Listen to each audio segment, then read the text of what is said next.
Hello everyone, welcome to the TGT lab. तो guys हम DSSB TGT SST के लिए सिलेबस वाइज प्रिपरेशन कर रहे हैं। ओके, तो आज हम जो है हमारा चैप्टर नंबर 5 उसके MCQ करेंगे, that is rocks and mineral. Rocks and minerals वाला चैप्टर जो है वो मैंने तुम्हें पहले करवा दिया है। उसका पूरा अगर आपने वो वीडियो नहीं देखी है तो must visit the video, watch the video. Okay, तो आपको समझ में आएगा। उसके बाद जब आप MCQ करोगे तो ये आपके लिए बहुत इजी हो जाएगा, और हम सब कुछ ये सिलेबस के अकॉर्डिंग ही कर रहे हैं। Okay, here are the MCQs guys. Minerals and rocks के MCQ करेंगे आज हम। फर्स्ट क्वेश्चन से स्टार्ट करते हैं। Consider the following statement regarding the composition of earth crust. Earth की क्रस्ट का कंपोजिशन जो है उसके बारे में कौन सी स्टेटमेंट सही है वो बतानी है। About 98% of the total crust is compose of just 8 element. 8 elements जो भी थे वो मैंने तुम्हें पूरा बताया था कौन कौन से थे, फिर से एक बार बता दूंगी। Titanium, hydrogen and phosphorus are among the primary 8 element that make up 98%। Which of the following statement is correct. कुल भू प्रॉपर्टी का लगभग 98% भाग केवल 8 तत्वों से बना है, जिसमें टाइटोनियम, हाइड्रोजन, फॉस्फोरस उन प्राथमिक 8 तत्वों से हैं जो 98% का निर्माण करते हैं। तो इसमें आप बताओ पहले कौन सा सही होगा। ओनली 1, ओनली 2, बोथ, या दोनों ही गलत हैं। ठीक है, तो देखो ये वाली स्टेटमेंट बिल्कुल सही है। जो 98% है टोटल क्रस्ट का वो कंपोज्ड है 8 एलिमेंट से। और 8 एलिमेंट कौन कौन से हैं? ऑक्सीजन है, सिलिकॉन है, एल्यूमिनियम है, आयरन है, कैल्शियम है, सोडियम है, पोटेशियम है, मैग्नीशियम है। तो मैंने इसको आपको ऐसे याद करने के लिए बताया था, OCSPM। आप ऐसे याद कर सकते हो।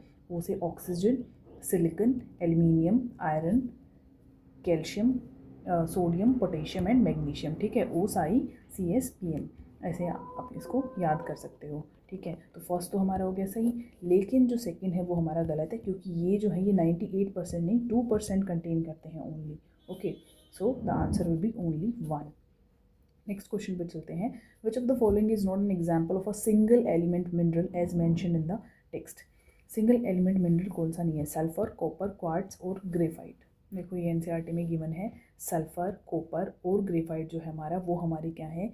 वो सिंगल एलिमेंट मिनरल हैं। और इसके अलावा जो है वो हमारे है सिल्वर। सिल्वर भी जो है सिंगल एलिमेंट मिनरल है, और हमारा गोल्ड भी। ठीक है, लेकिन जो क्वार्ट्ज है वो हमारा सिंगल एलिमेंट मिनरल नहीं है, तो आंसर हो जाएगा C। नेक्स्ट चलते हैं। किसी खनिज की धारी दैट इज स्ट्रीक का रंग उस खनिज से भिन्न हो सकता है। मैंने तुम्हें पूरा जब ये पढ़ाया था तो देखो NCERT में ना बॉक्स में गिवन है, जो कैरेक्टरिस्टिक्स हैं उसमें गिवन है कि स्ट्रीक का जो कलर है वो डिफरेंट हो सकता है। जैसे पत्थर एक काले रंग का है, उससे अगर हम स्ट्रीक खींचेंगे, धारी या रेखा कुछ खींचेंगे, तो उससे क्या होगा? उसका कलर हो सकता है रेड हो, ठीक है, हो सकता है पर्पल हो। तो ये बिल्कुल सही है। सेकंड देखते हैं। फ्लोराइट रंग में बैंगनी या हरा होता है लेकिन सफ़ेद धारी देता है। अब ये बताओ रीज़न इसका सही है या नहीं, बताओ। बिल्कुल सही रीज़न है। तो both A and R is true and R is a correct explanation of A। ये दोनों ही लाइन जो है वो NCERT में यूँ की यूँ गिवन है। सो the answer will B A। Next question पर चलते हैं हम। नेक्स्ट क्वेश्चन है हमारा question number 4, that is list 1 है और लिस्ट 2 है। उसमें मिनरल्स है लिस्ट 1 में और हार्डनेस स्केल दे रखा है, तो करेक्टली मैच करना है। देखो मैंने तुम्हें इसका भी बताया था कि फर्स्ट से लेकर और 7 तक कौन कौन से आते हैं। NCERT में गिवन है जो मोह हार्डनेस स्केल है उसके अकॉर्डिंग जो हमारा फर्स्ट नंबर पर आता है वो आता है फ्लोराइड। ठीक है, तो B का क्या हो जाएगा? 3 हो जाएगा। तो इसमें देखते हैं हम B का 3 किस में गिवन है? B का 3 सिर्फ 4 में गिवन है। A का 4 गिवन है इसमें, और C का 2 गिवन है। तो अब हम देखेंगे जो टार्क है वो कौन से नंबर पर आता है। सॉरी, जो हमारा टार्क है ना वो आता है फर्स्ट नंबर पर, और जो हमारा फ्लोराइड है वो आता है हमारा 4th नंबर पर। ठीक है, तो हमारा A का हो जाएगा 3, टार्क आता है 1 नंबर पर, तो A का हो जाएगा हमारा 3। A का 3 किस में गिवन है? 2 में गिवन है A का 3, और B का है हमारा 4 और 1, 2 ऑप्शंस में गिवन है। तो B है हमारा फ्लोराइड। B का क्या आएगा? 4 आएगा। तो answer will B this A। Okay, तो हमारा C जो है क्वार्ट्ज वो आता है 7 नंबर पर, और कोरंडम आता है 9th नंबर पर। तो ये 1 to 7 जो है वो स्केल गिवन है। तो इस स्केल के अकॉर्डिंग तुम इसको याद कर लो। हार्डेस्ट और सॉफ्टेस्ट जो मेटल्स हैं उसके बारे में तुम मुझे कमेंट सेक्शन में बताओ कौन कौन से हैं, ठीक है। नेक्स्ट क्वेश्चन देखते हैं। नेक्स्ट क्वेश्चन है हमारा, according to the physical characteristics of mineral what causes the crystal to break into the irregular manner fracture में rather than along the plane of cleavages। ये fracture और cleavages का मैंने तुम्हें बताया हुआ है, दोनों वीडियो देखना तो तुम्हें और अच्छे से समझ आ जाएगा और क्वेश्चन करना इजी हो जाएगा। The presence of metallic impurity and the second है the extreme hardness of the mineral and the internal molecular arrangement is so complex that there are no plane और ऑफ मॉलिक्यूल्स। डी है the continuous exposure of extreme temperature. कौन सा answer इसका सही होगा? So the fifth question जो है उसमें क्या होता है, जो इंटरनल मॉलिक्यूलर अरेंजमेंट है ना वो बहुत कॉम्प्लेक्स होते हैं, ठीक है। तो आंसर क्या होगा हमारा? सी। और उसकी वजह से जो हमारा मॉलिक्यूल जो प्लेन है मॉलिक्यूल का वो इरेगुलरली ब्रेक होता है, ठीक है। तो उसको हम क्या बोलेंगे? फ्रैक्चर। क्लेवेज को क्या बोलेंगे? कि जो बिल्कुल स्ट्रेट लाइन में ऐसे, अगर मान लो पत्थर है कोई ऐसे टूट रहा है बिल्कुल स्ट्रेट लाइन में, ठीक है। फ्रैक्चर मतलब ऐसे ऐसे करके टूट रहा है, ठीक है।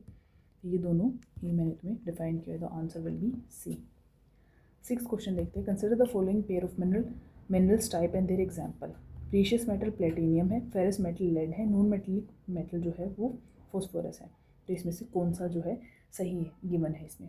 तो फर्स्ट जो है वो बिल्कुल सही है, प्रीशियस प्लेटिनियम है। फेरस मेटल जो है, फेरस मेटल कौन से होते हैं? जो आयरन कंटेन करते हैं, ठीक है। तो लेड नहीं होगा, सेकंड नहीं होगा।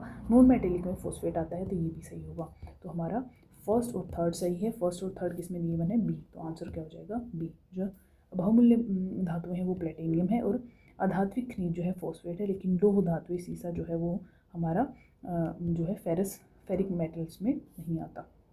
नेक्स्ट क्वेश्चन देखेंगे। विच of the following statement about rock is incorrect. Incorrect पूछी हुई है, ये ध्यान रखना है। इनकरेक्ट और इनकरेक्ट, नोट और नोट ओनली अगर पूछा हुआ है तो क्वेश्चन ध्यान से पढ़ना है। गैब्रू जो है is a black and quartzite can be milky white in colour.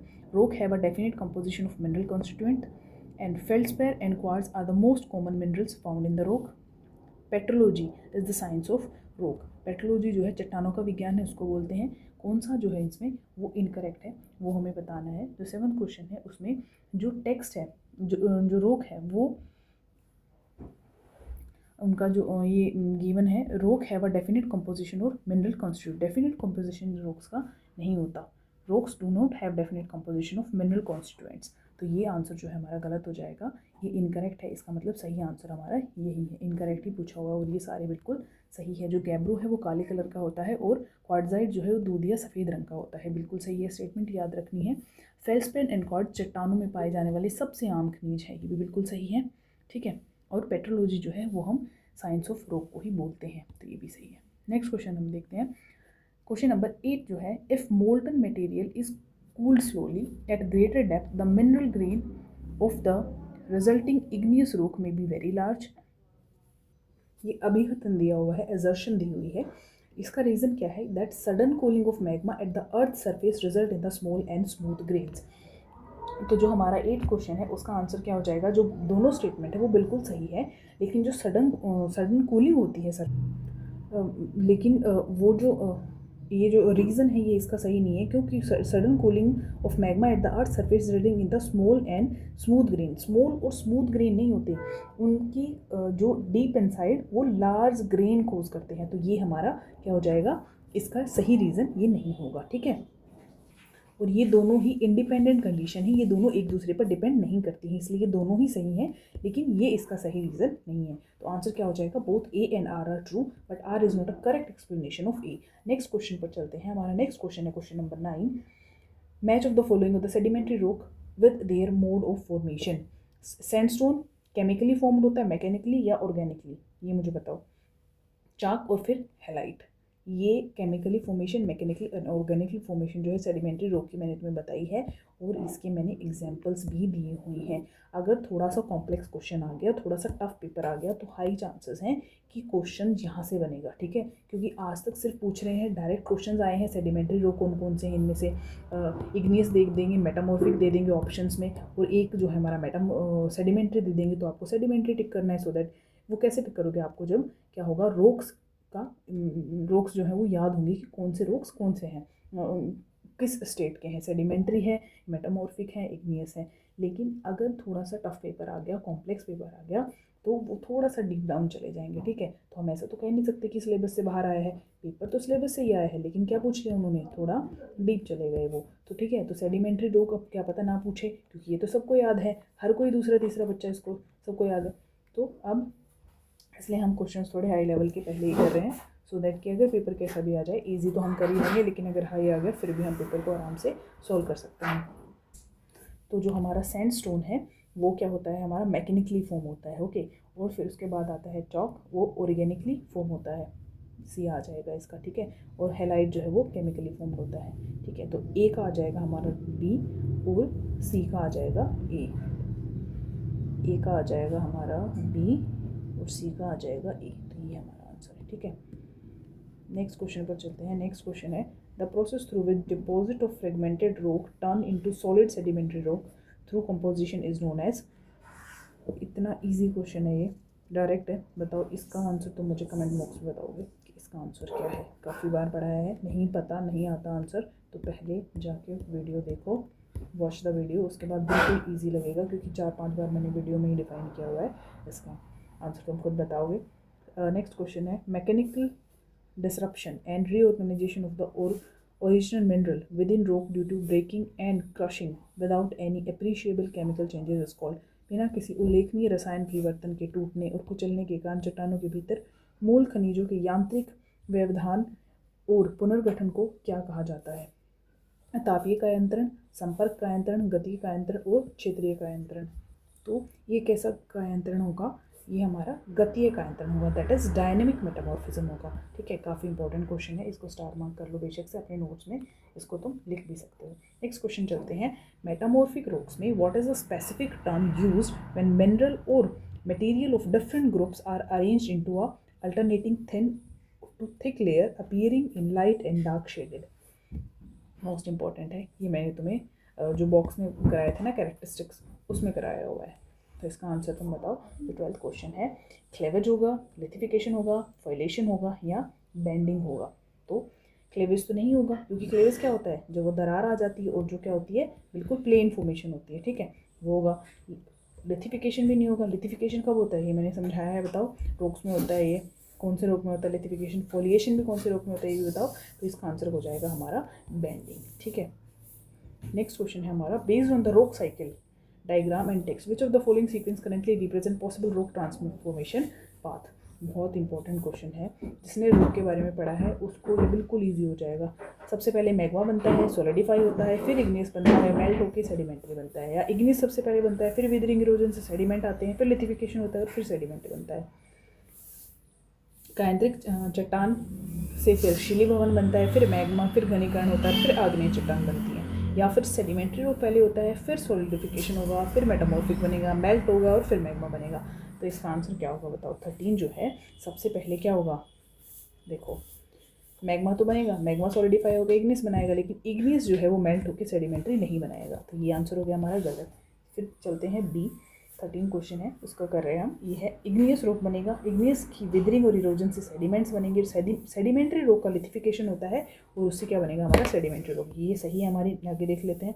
Metamorphic rock से क्या होगा, लिथिफिकेशन होगा, फिर मैग्मा बनेगा, नहीं गलत है। सेडिमेंट्री रॉक सॉलिडिफाई होकर मेटामॉर्फिक बनाएगा, मेल्ट होकर मैग्मा बनेगा, ये स्टेप सही है, लेकिन यहाँ पे गलत है। तो इसका आंसर क्या हो जाएगा हमारा, इसका आंसर हो जाएगा बी, ओके। 14 क्वेश्चन की तरफ चलते हैं। How is the specific gravity of a mineral determined according to its physical characteristics? भौतिक विशेषताओं के अनुसार किसी खनिज की विशिष्ट गुरुत्व स्पेसिफिक ग्रेविटी का निर्धारण कैसे किया जाएगा। By multiplying the weight of the object in air with its volume, या फिर हवा में वजन को हवा और पानी के वजन के अंतर से विभाजित करके, और पानी में वजन को हवा के वजन से विभाजित करके, that is by dividing the weight in water by the weight in air, और by adding the weight of the object in air to its weight in water। तो कौन सा जो है हमारा सही होगा, किससे स्पेसिफिक ग्रेविटी जो है मिनरल्स की वो डिटरमाइन करेंगे, कौन से फिजिकल कैरेक्टरिस्टिक से। जो 14 है वो हमारा हो जाएगा बी आंसर, क्योंकि by dividing the weight in air by the difference between the weight in air and weight in water, ये मैंने करवाया हुआ है, ठीक है। Answer will be B. Which of the following set consistently exclusively of igneous rock. कौन से igneous rock है, ग्रेनाइट है, बेसाल्ट है, टफ है, पेगमेटाइट है, ग्रेनाइट है, शेल है, क्वार्ट्ज है, बेसाल्ट है, गैब्रो है, लाइमस्टोन है, इसको चूनापत्थर बोलते हैं, साइनाइट है या स्लेट है, ब्रेसिया है, मार्बल है, लोएस है या चौक है। कौन सा जो है वो हमारा इग्नियस रॉक्स का सेट है। ठीक है, 15 का जो है हमारा वो ग्रेनाइट तो है ही। ठीक है, ग्रेनाइट इसमें भी है, तो गबरू जो है वो हमारा नहीं है। गबरू हमारा कौन सा रॉक है बताओ मुझे कमेंट सेक्शन में, मैंने कराया हुआ है। इसका आंसर ये हो जाएगा बेसाल्ट, टफ और पेगमाइट जो है वो हमारे क्या है, इग्नियस रॉक है। ये हमारा हो जाएगा ए 15 का। नेक्स्ट क्वेश्चन हम देखते हैं 16। While there are at least 2000 named and identified minerals in the earth crust, almost all commonly occurring one are related to how many major rock formation minerals group? 4, 6, 8 या 10 कितने हैं? पृथ्वी की भू प्रॉपर्टी में कम से कम 2000 खनिजों का नामकरण और पहचान की गई है। लगभग सभी सामान्य रूप से पाए जाने वाले खनिज कितने प्रमुख चट्टान निर्माण खनिज समूह से संबंधित हैं? कितने हैं? मैंने तुम्हें बताया था 6 जो हैं, टोटल क्या है 6 जो हमारे मिनरल ग्रुप हैं। ठीक है, तो आंसर विल बी 6। कौन कौन से हैं ये तुम मुझे बताओगे। In which type of metamorphism do rocks undergo recrystallization due to the deformation caused by tectonic shearing together with high temperature और प्रेशर और both? Dynamic metamorphism, contact, regional और थर्मल। कौन सा जो है वो किसी भी कायांतरण में उच्च तापमान या दबाव दोनों के साथ टेक्टोनिक शेयरिंग के कारण होने वाले विरूपण डिफॉर्मेशन जिसको बोलेंगे, से चट्टानों का पूर्ण क्रिस्टलाइजेशन होता है। बताओ कौन सा इनमें? 17 है वो हमारा रीजनल मेटामॉर्फिज्म की वजह से ऐसा होता है। ठीक है, क्यों? Due to the deformation cause by tectonic shearing और टुगेदर विद हाई टेम्परेचर और प्रेशर, या फिर दोनों की वजह से। तो the answer will be C. According to the physical property of mineral, what define the translucent mineral? Translucent minerals कौन से होते हैं? Light ray pass through so that object can see plainly. Light will not pass at all. Light ray pass through but will get diffused so that object cannot be seen. And the mineral reflect all light hitting its surface like a mirror. तो ट्रांसकुलेंट minerals कौन से होते हैं? हमारा 18 का answer हो जाएगा सी, क्योंकि प्रकाश की जो किरणें हैं आर पार तो होती हैं लेकिन विस्तृत हो जाती हैं, जिससे वस्तुओं को देखा नहीं जा सकता। क्या हो जाती हैं? डिफ्यूज हो जाती हैं। तो आंसर विल बी सी। 18 का आंसर हमारा सी हो जाएगा।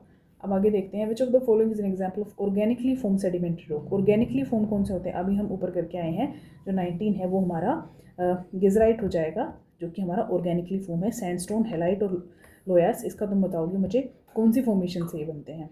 नेक्स्ट है, consider the following statement regarding the rock cycle. Rock cycle के बारे में भी मैंने तुम्हें बताया था और मैंने वीडियो में भी बताया हुआ है रॉक साइकिल के बारे में, तो पहले उसको देखो। अगर क्वेश्चन समझ नहीं आ रहे हैं या आंसर आपके सही नहीं लग रहे हैं तो पहले वीडियो देखो, फिर आप सारे क्वेश्चंस जो है वो बिल्कुल सही होने लग जाएंगे।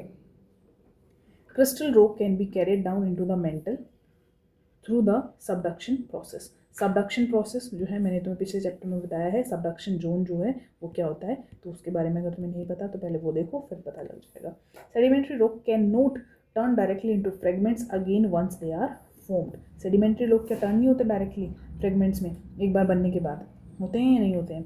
तो 20 है उसका आंसर हमारा हो जाएगा 1।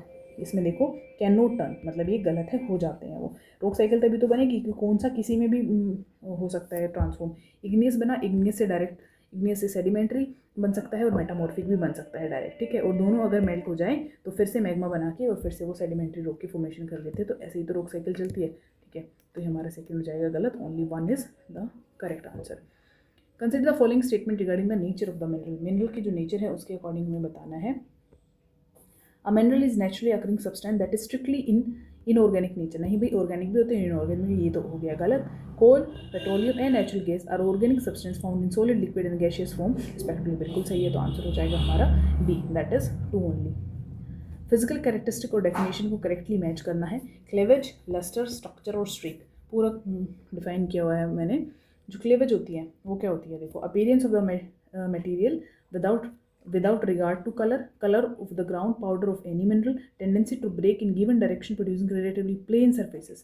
प्लेन सरफेस किस में बनते हैं? क्लेवेज में बनते हैं। तो ये हो जाएगा हमारा ए का 3। ठीक है, particular arrangement of the individual crystal. Arrangement individual crystal की क्या डिफाइन करती है कि उसका स्ट्रक्चर कैसा है? तो ये हमारा 4 किसका हो जाएगा? सी का हो जाएगा हमारा 4।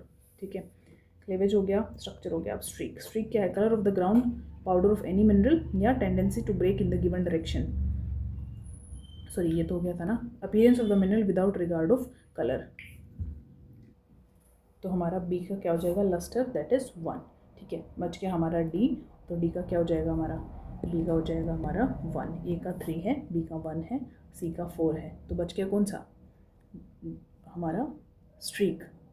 तो स्ट्रीक का हो जाएगा हमारा colour of the ground powder of any mineral. तो आंसर विल बी ए का 3, बी का 1, सी का 4। किस में है? ए का 3, बी का 1, सी का 4। ए आंसर हो जाएगा इसका हमारा। Next, the word sedimentary is derived from the Latin word sedimentum. What is the meaning of this word sedimentary? बताओ, सेडिमेंट का मतलब क्या होता है? Settling, change of the form, fire या सॉलिडिफिकेशन। तो सेडिमेंटम का मतलब होता है सेटल डाउन हो जाना, that is settling. Metamorphism occur under the action of PVT, pressure, volume, temperature changes. What does PVT stand for in the context? ये तो मैंने बता ही दिया पहले तुम्हें। तो क्या हो जाएगा? प्रेशर, वॉल्यूम और temperature. Which one of the following sets represent chemical formed sedimentary rock? Chemically form कौन से सेडिमेंट्री रॉक्स हैं? 25 का देखेंगे हम, तो कौन सा है? सैंडस्टोन है, कॉन्ग्लोमरेट है, या फिर शेल है?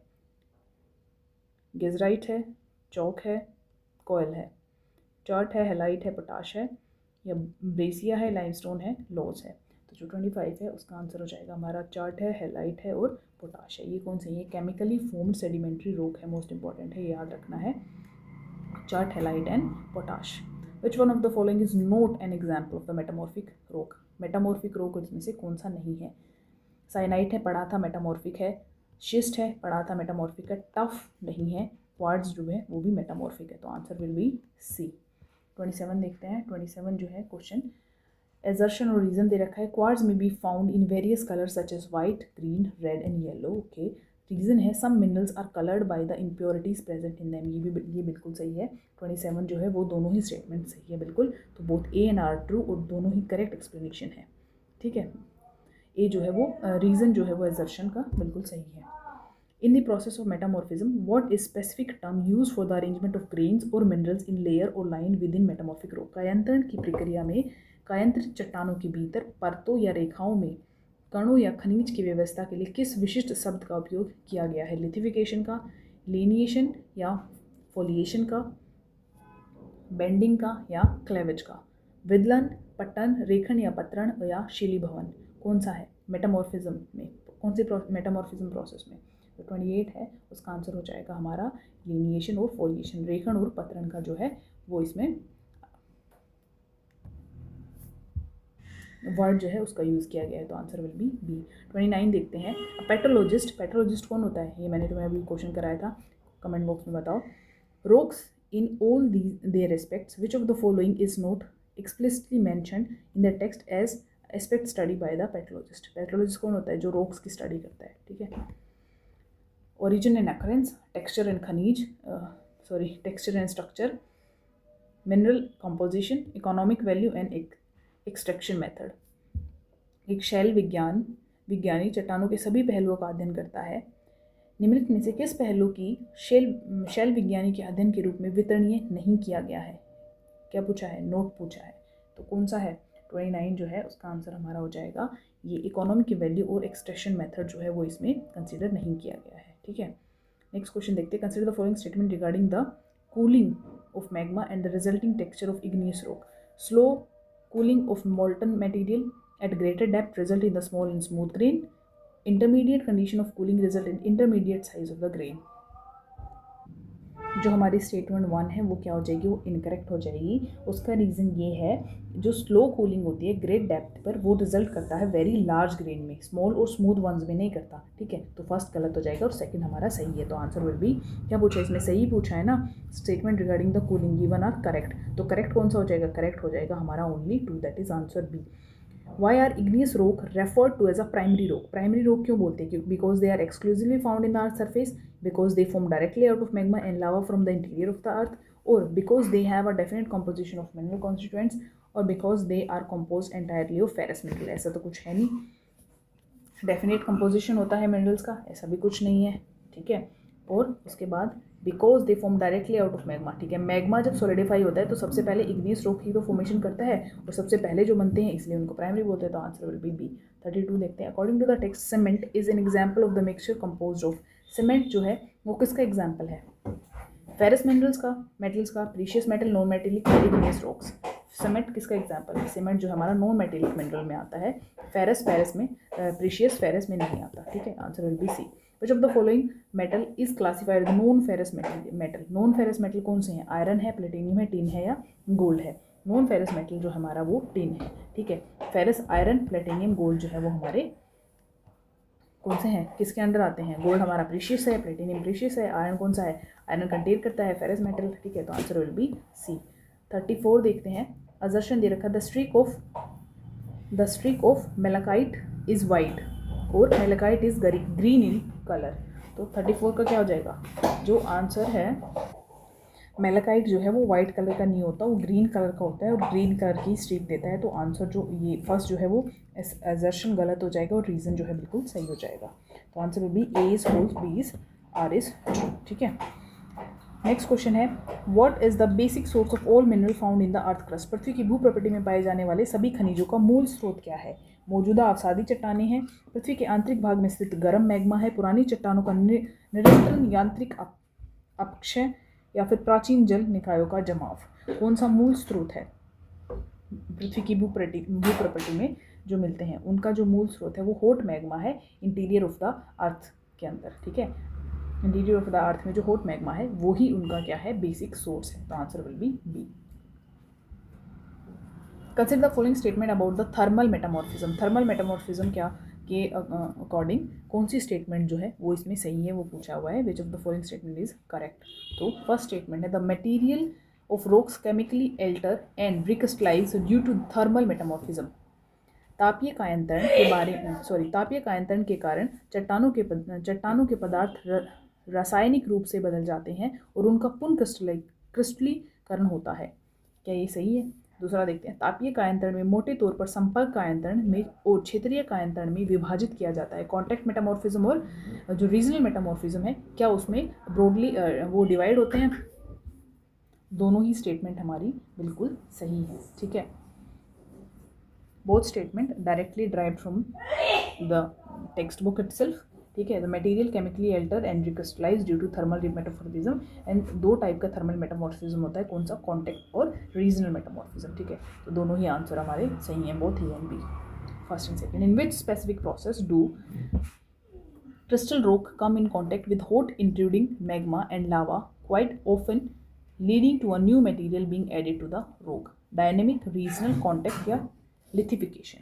आंसर विल बी 37 का कॉन्टैक्ट मेटामॉर्फिज्म की वजह से ये होता है क्या कि जब वो कॉन्टैक्ट में आते हैं हॉट मैग्मा के तो न्यू मटेरियल की फॉर्मेशन होती है। नेक्स्ट क्वेश्चन हम देखेंगे 38।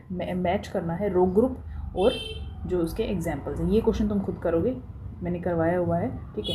नेक्स्ट क्वेश्चन देखते हैं अब हम। ये एक बार देख लेना तुम इसको कंप्लीट, ठीक है। ये अब एक साथ आ जाएगा, सो दैट पॉज करके वीडियो और फिर तुम इसका आंसर बताना मुझे कमेंट बॉक्स में। 38 क्वेश्चन का आंसर क्या होगा।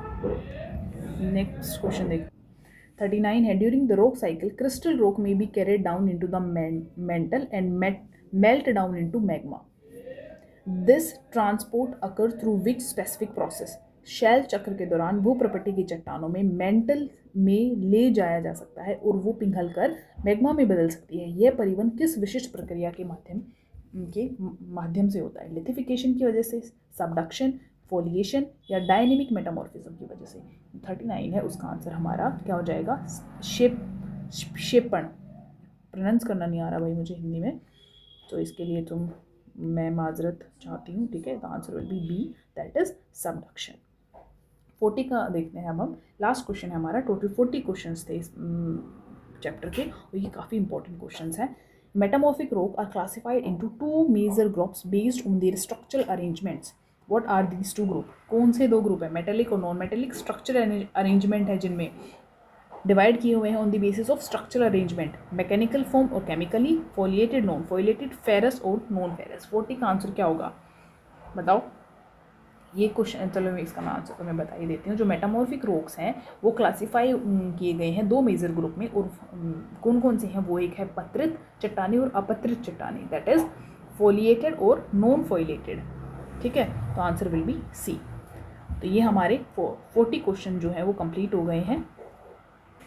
हमने चैप्टर 5 के एमसीक्यू भी कर लिए हैं, रॉक एंड मिनरल के 40 क्वेश्चन टोटल हमने किए हैं। मोस्ट इंपॉर्टेंट है, अगर आपने चैप्टर पहले नहीं पढ़ा है तो चैप्टर पढ़ो फिर एमसीक्यू करो। इससे फिर रॉक्स एंड मिनरल वाले से कोई भी क्वेश्चन आ जाए, कैसा भी क्वेश्चन आ जाए, you will able to answer the question और आपका बिल्कुल करेक्ट होगा। देखो हम एक मार्क्स जोड़ कर ही अपने जो है 160 प्लस मार्क्स बनाएंगे आउट ऑफ 200। ठीक है, बिल्कुल इजी टारगेट है, लेकिन इसके लिए मेहनत लगेगी। ऐसे ही नहीं है कि सब कुछ हलवा है और हो जाएगा।